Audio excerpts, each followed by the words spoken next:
El día de hoy les voy a hablar acerca de teoría de cuerdas p-ádicas. La teoría de cuerdas es un modelo teórico en el cual las partículas puntuales son reemplazadas por objetos unidimensionales extendidos conocidos como cuerdas. En la teoría de cuerdas se estudia o se describe cómo estas cuerdas se propagan en el espacio y cómo interactúan entre sí. Las cuerdas pueden ser de tipo cerrado, como en el caso del primer dibujo, o pueden ser de tipo abierto, como el caso del segundo dibujo. A medida que las cuerdas se propagan en el espacio, estas van barriendo una superficie. Esta superficie se denomina una hoja de mundo. En el caso de una cuerda cerrada, la superficie sería más o menos como en el primer dibujo. En el caso de una cuerda abierta, la hoja de mundo sería más o menos como en el segundo dibujo. También se pueden presentar interacciones entre las cuerdas. Estas interacciones ocurren cuando las cuerdas se encuentran en el espacio al mismo tiempo. Un ejemplo de interacciones serían como en el caso del primer dibujo. Yo tengo dos cuerdas cerradas, al pasar el tiempo hay una interacción entre ellas y después hay un estado de salida. A estos usualmente se les conoce como estados de entrada y a estos de acá que van apareciendo como estados de salida. La hoja de mundo que describe esta situación sería más o menos este dibujo.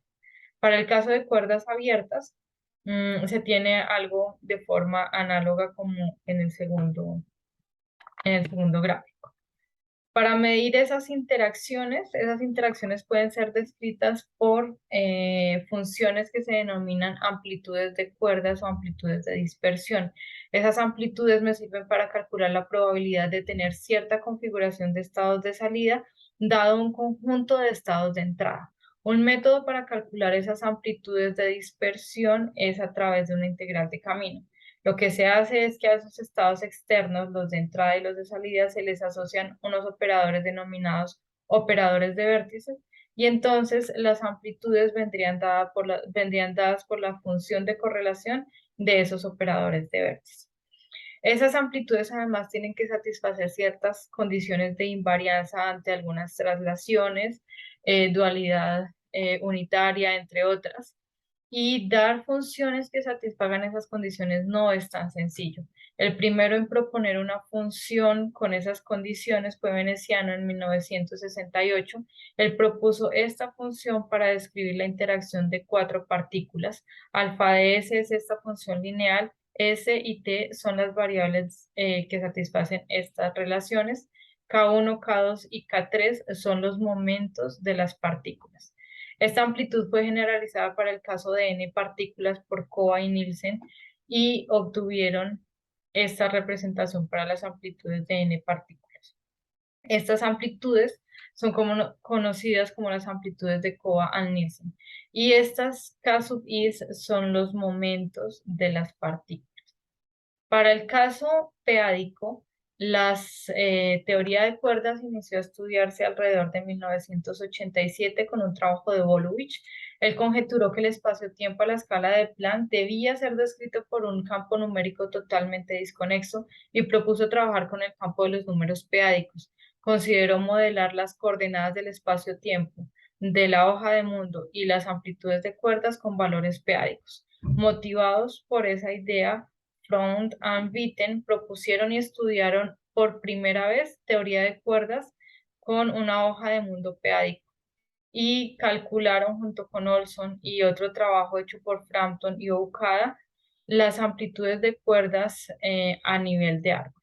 Esta teoría fue conocida después como la teoría de cuerdas peádicas. Las amplitudes de Cohen-Nielsen pueden ser generalizadas para el caso peádico de esta manera.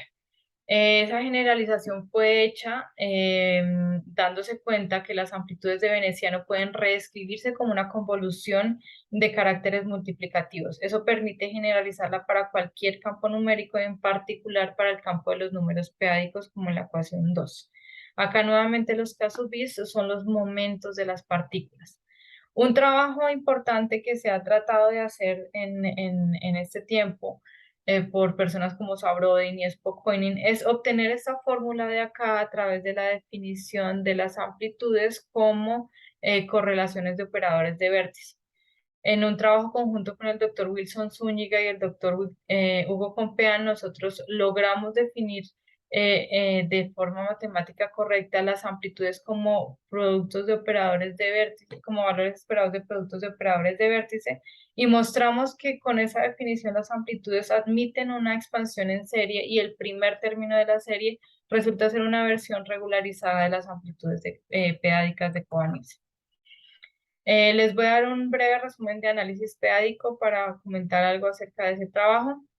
Vamos a definir la norma p-ádica de esta manera, donde hemos factorizado al número racional no nulo x de esta manera de acá. Si completamos los números racionales con esta norma, obtenemos el campo de los números p-ádicos. Esa norma puede ser extendida también al campo, al caso n-dimensional, tomando como la norma de un vector el máximo de las normas p-ádicas de las entradas de ese vector. Vamos a denotar de esta manera de acá la bola con centro en A y radio P a la R. De esta manera la esfera con radio P a la R y centro en A. Por la ultrametricidad, tanto bolas como esferas resultan ser conjuntos aberrados en QPN. Una función se va a decir localmente constante si es constante en algunas bolas que existen para cada uno de los números p-ádicos. Si la función es localmente constante y además tiene soporte compacto, vamos a decir que esa es una función test o una función de Bruhat-Schwarz. Las vamos a denotar de esta manera en el caso de ser vistas como C espacios vectoriales y de esta manera como vistas como espacios vectoriales sobre los reales. Vamos a denotar con D' el espacio de distribuciones de las funciones Bruhat-Schwarz. Para una función en L1 vamos a definir su transformada de Fourier como esta integral, donde chi sub p es un carácter aditivo y d a la n de x es la medida de Haar normalizada en qp a la n. Vamos a definir el operador pseudodiferencial de Vladimírov D como este operador pseudodiferencial con símbolo norma de zeta sub p. Ese operador no deja invariante el espacio de las funciones test. Entonces necesitamos trabajar con un espacio más pequeño que es el espacio de funciones de Lizorkin. Ese espacio está formado por todas las funciones test que tienen promedio cero. Entonces, el operador de Vladimírov deja invariante ese espacio, entonces puedo definir su inversa y la inversa está dada por esa igualdad de ahí. Vamos a denotar con K sub i el momento, en este caso las partículas van a ser taquiones. Vamos a fijar la dimensión como d mayor o igual que 1 y vamos a denotar phi, la función vectorial con entradas en las funciones de Bruhat-Schwarz. La forma general de definir las amplitudes de n puntos sería como el valor esperado de productos de operadores de vértices de esta manera. Acá d de phi es una medida que usualmente está dada de manera formal. Lo que hicimos en el trabajo fue definir matemáticamente correcta una medida para poder tener una definición correcta para las amplitudes. La acción que se trabaja como análogo al caso real en los p-ádicos es esta de acá. Entonces, para definir la medida, lo que hicimos fue considerar una forma bilineal B dada por esta fórmula de acá. Esta resulta ser positiva y continua. Y con esa forma bilineal podemos construir un funcional característico de esta manera. Entonces, este espacio de Lizorkin resulta ser un espacio nuclear, entonces podemos aplicar el teorema de Wagner-Mildos y encontramos una medida de probabilidad P de tal manera que la transformada de esa medida resulta ser ese funcional característico. Esa medida está definida en el dual del espacio de Lizorkin, pero nosotros podemos restringirla al espacio de Lizorkin y ya tendríamos una medida para el espacio de Lizorkin. Para nuestras funciones vectoriales, entonces vamos a tomar como medida la medida producto en el espacio producto y eso nos permite entonces ahora sí definir las amplitudes de cuerdas. Entonces las vamos a definir como este límite de acá, donde A superior a la n de k está dada por esta igualdad de acá. Haciendo algunos cálculos, uno puede mostrar que esas a sub r a la n satisfacen esta igualdad de acá. Y utilizando la expansión en serie para la exponencial, uno puede reescribir estas a sub r a la n como una serie. Vamos a introducir entonces esta notación. Este es el primer término que va a aparecer en esa serie y cada uno de estos son los términos que van a aparecer en el resto de la serie. Em, Utilizando un trabajo realizado por la doctora Miriam Bocardo, el doctor Wilson Zúñiga y el doctor Hugo Compeán, uno puede mostrar que el límite cuando R tiende a infinito de esta expresión de acá converge a las amplitudes de cuerdas abiertas de Cohen-Nielsen y además, ellos mostraron que esas amplitudes de Cohen-Nielsen convergen, esas integrales convergen y son holomorfas en un subconjunto de C a la D sub 0.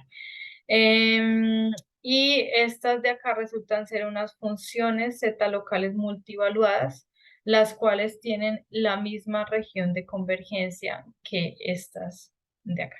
Entonces tenemos el resultado general del trabajo que les comentaba, que es este. Uno puede, eh, las amplitudes a sub r a la n se pueden ver como una serie o tienen una expansión en serie de esta manera, donde el primer término converge cuando r tiende a infinito a las amplitudes de cuerda abierta peádicas de Cohen-Nielsen y cada uno de los términos que aparecen en el resto de la serie son funciones z locales de Igusa multivaluadas que convergen en un conjunto no vacío en común. Este trabajo puede ser encontrado de forma libre en Internet y el nombre de ese trabajo es Euclidean Quantum Field Formulation of P-adic Open String Amplitudes. Em, Era lo que les quería comentar el día de hoy acerca de la teoría de cuerdas peádicas. Em, Información o el estudio más detallado de esas, de esas teorías de cuerdas peádicas pueden ser encontrados en la bibliografía que se encuentra acá. Muchas gracias.